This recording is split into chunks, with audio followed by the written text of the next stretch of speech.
Hi friends, आपल्या चॅनलच्या pregnancy सिरीजमध्ये तुमचे स्वागत आहे। तर आज आपण बघणार आहोत की गर्भपिशवीला प्रेग्नन्सीमध्ये टाका कधी व का घालतात।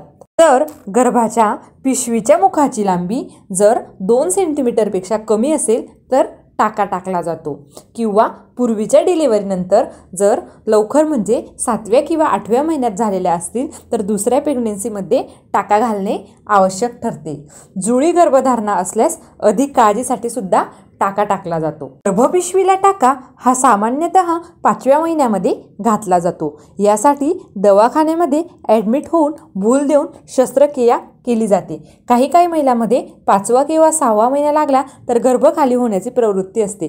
अशा वेळेस 5वा महिना लागण्याची पूर्वी म्हणजे 3ऱ्या महिन्यामध्ये सुद्धा टाका टाकला जातो। IVF द्वारे राहिलेल्या गर्भधारणेमध्ये सुद्धा गर्भपिशवीच्या मुखाला टाका टाकला जातो।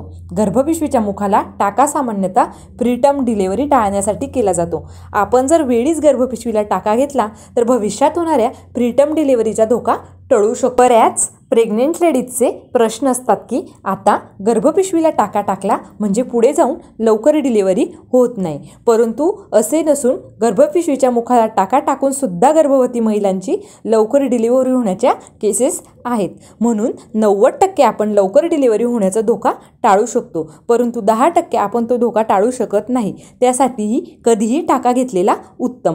टाका न घेतल्यास ते धोकादायक ठरू शकते। गर्भपिशवीला घातलेला टाका साधारणतः 9 महिने भरल्यावर म्हणजेच 37 आठवडे पूर्ण झाल्यावर काढला जातो। टाका काढण्यासाठी कुठल्याही प्रकारचे भूल दिले जात नाही। OPD बेसिसवरती हा टाका 5 मिनिटांमध्ये काढला जातो।